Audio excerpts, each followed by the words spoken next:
ఎందుకు వచ్చిందయా అంటే జనాలకి మేలు చేయటాకో ఈ రాష్ట్రానికి ఏదో ఉద్ధరిస్తాకో కాకుండా వైఎస్ఆర్ కాంగ్రెస్ పార్టీలో ఎవరైతే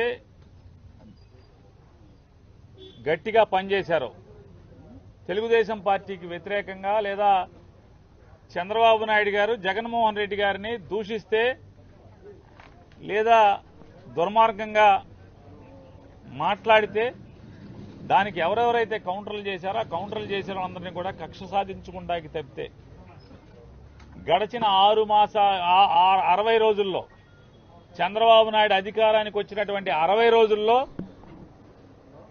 ఎన్నికల హామీ ఒక్కటన్నా అమలు చేశాడంటే అమలు చేయలేదు, లేదా ఎన్నికల హామీ అమలు చేయటమే కాకుండా అమలు చేయకపోవటమే కాకుండా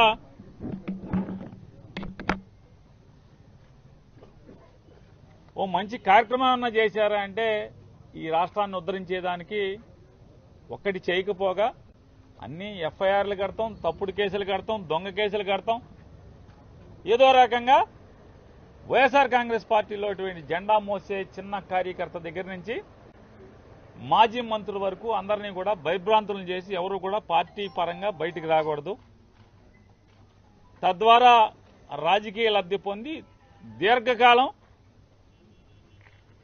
తన కొడుకు ఈ రాష్ట్రాన్ని అధికారాన్ని అనుభవించే కుట్రలో భాగమే ఇవాళ జోగి రమేష్ గారి కుమారుడిని కేసులో ఇరికించడం. అంటే ఏం తప్పు జరిగిందని చెప్పని అగ్రిగోల్డ్ ఆస్తులు ఏ ఆస్తులు ఉన్నాయో అవన్నీ కూడా జీవోలు ఇవ్వడం జరిగింది.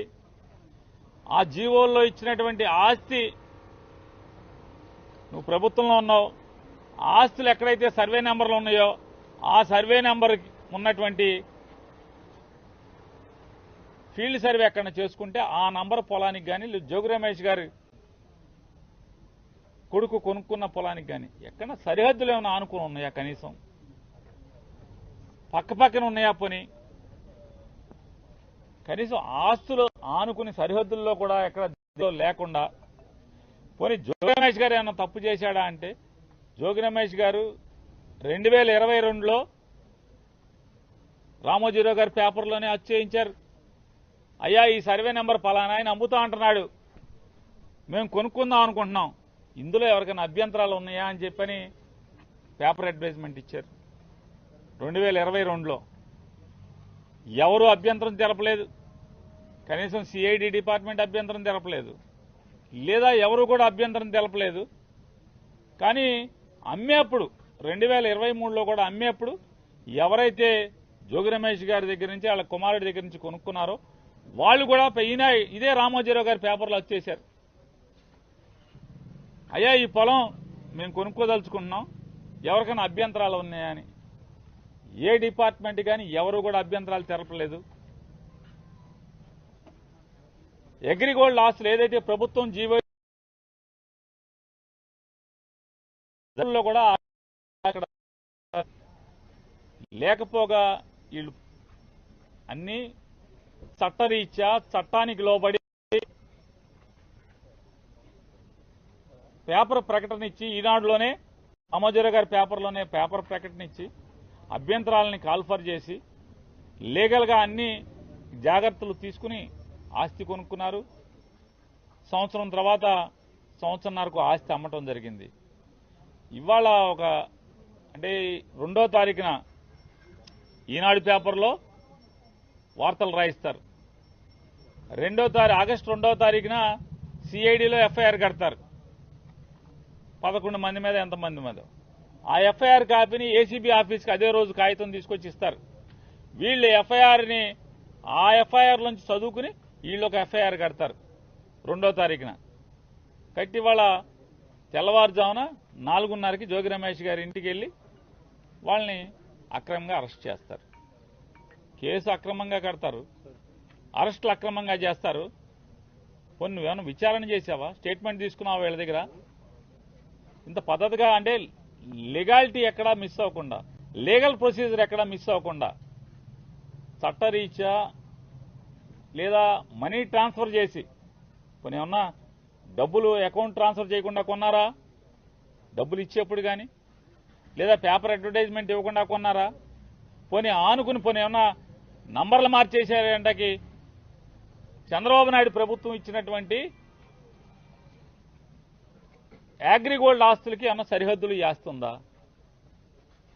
అసలు సంబంధం లేదు. అగ్రిగోల్డ్ ఆస్తులకి జోగి రమేష్ గారు వాళ్ళు కొనుక్కున్న ఆస్తికి అసలు సంబంధమే లేదు కదా. లేని పరిస్థితుల్లో ఇవాళ సిఐడితో అదే ఆగస్టు 2వ తారీఖు ఒక కేసు కట్టించి, ఏసీబీతో ఒక కేసు కట్టించి, విచారణకు కూడా కనీసం పిలవకుండా ఏం జరిగింది, నువ్వేం చేశావు, నీ పాత్ర ఏంటనే విచారణ కూడా చేయకుండా జోగి రమేష్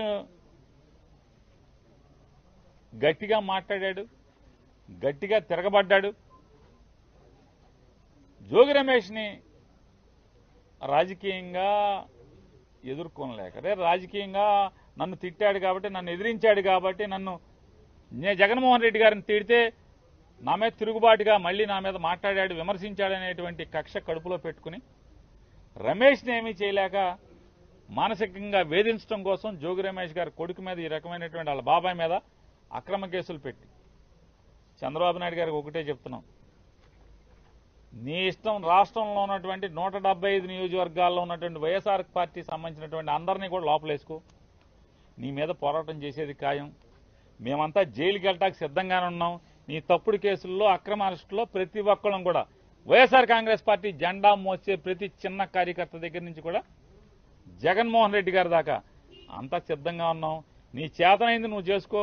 అయినా సరే తెలుగుదేశం పార్టీ చేసేటువంటి తప్పుల మీద, ప్రజలకు మోసం చేసే దాంట్లో పోరాటం చేయకుండా ఉండడం మొదలం, నిన్ను నిలదీయకుండా ఉండడం మొదలం అనేది కూడా చంద్రబాబు నాయుడు గారికి ఈ సందర్భంగా అంతిమంగా న్యాయం చేస్తుంది.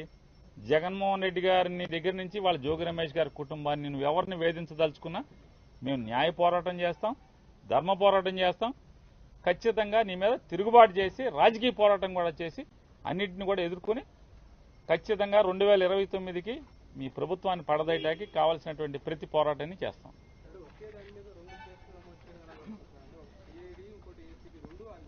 ఏమండి పద్ధతులు లేకుండా వినాయక్ గారు, పద్ధతులు ఉంటే అనుకోవచ్చు, ఇదేదో అడ్డగోలు కేసులు, తప్పుడు కేసులు, ఏదో రకంగా మానసికంగా వేధించాలి, తప్పుడు కేసులు పెట్టాలి, లోపలేద్దామనే నిర్ణయానికి వచ్చాక ఇక అసలు ఒక డిపార్ట్మెంట్ కట్టిందా, 2 ఇది కాదు రేపు ఇంకో డిపార్ట్మెంట్తో ఇదే కేసు ఇంకోటితో కూడా కట్టిస్తారు, ఇంకో చోట కూడా కట్టిస్తారు.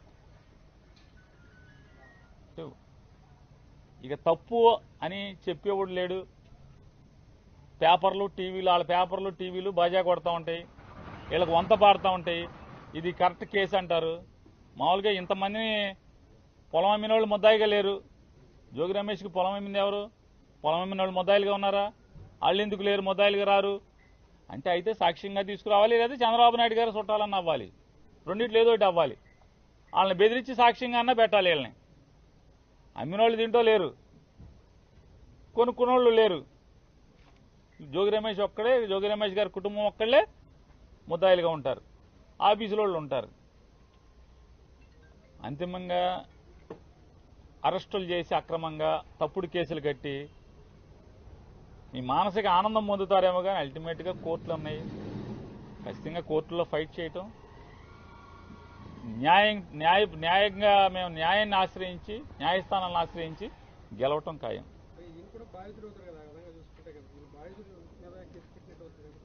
అదే అన్నా, నీకు ఉచ్చం నీచం వాయు వరుసలు ఏం లేవు. ఇక జోగి వరుస లిస్టు రాసుకున్నారు. రెడ్ బుక్ రాజ్యాంగం, రెడ్ బుక్ లో ఎవడెవడున్నాడు ఆయన్ని మానసికంగా వేధించాలి, కేసులు కట్టి లోపేయాలి, సునకానందం పొందాలి. దీనికి వస్తుంది తప్ప ఏముంది? బాధితులు అవుతాడు. మీరు చెప్పినట్టు జోగి రమేష్ కుటుంబం బాధిత కుటుంబం అవ్వాలి, కానీ వీళ్ళనే నేరాంగం చేసినట్టుగా ముద్దాయిలు చేశారు. సిఐడిలో కేసు కట్టారు, ఇక్కడ కేసు కట్టారు. 2 కేసులు, ఒకే సంఘటనకు 2 కేసులు కట్టారు. ఏం చేసినా సరే నీ మానసిక ఆనందం తాత్కాలికం, వెనక్కి తగ్గేది లేదు.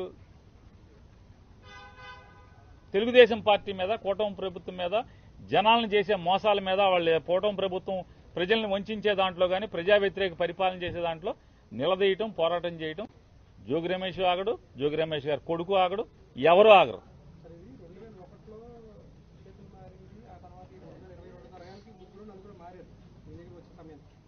అప్పట్లో దీనికంటే ముందు 14-19లో కూడా ఉన్నది ఈ గవర్నమెంట్ ఉంది అప్పుడు కూడా. ఈయన నిజంగా లీగల్ గా మీరు అన్నట్టుగా అన్ని పేపర్ ప్రకటించిందో తెలియదు. అంటే ఈయన ముందున్న 3 ఎందుకు అరెస్ట్ చేయలేదు అసలు?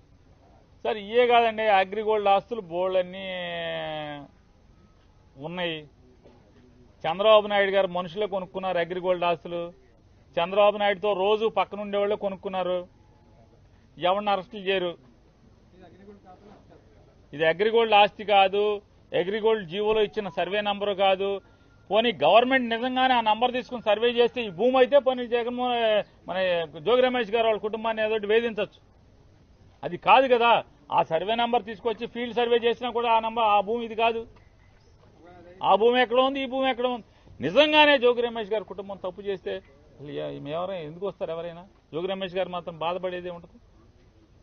ఇక్కడ అక్రమ కేసు కాబట్టి ఎవరైనా సరే అంటే తండ్రిని ఏమీ చేయలేక పిల్లలను కూడా నువ్వు కక్ష సాధించడానికి కేసులో తప్పుడు కేసులు పెడుతున్నావు అనేది ఇక్కడ సమాజం బాధపడేది ఎవరైనా సరే. అంటే రాజకీయ కక్ష కోసం ఎంతకన్నా బరితెగించి వెళ్తారు వీళ్ళు.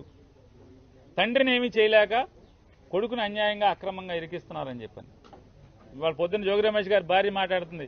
నీకు పిల్లలు ఉన్నారయ్యా, మనవడు ఉన్నాడు, కొడుకు ఉన్నాడు, ఇవన్నీ ఉసురు పోసుకుంటున్నారని చెప్తుంది ఆవిడ. నిజంగా చేసి ఉంటే మమ్మల్ని లోపల ఏమని చెప్తున్నారు, ఉరేసుకుంటామని చెప్తున్నారు కదా రమేష్ గారు. నిజంగా ఇది తప్పే అని కనుక నిరూపిస్తే ఖచ్చితంగా మేము ఉండమని చెప్తున్నాడు ఆయన. ఈ పాపాలకు అంతం లేదు. ఖచ్చితంగా ఈ పాపాలని పటాపంచలు చేసేదానికి అందరం పోరాడతాం.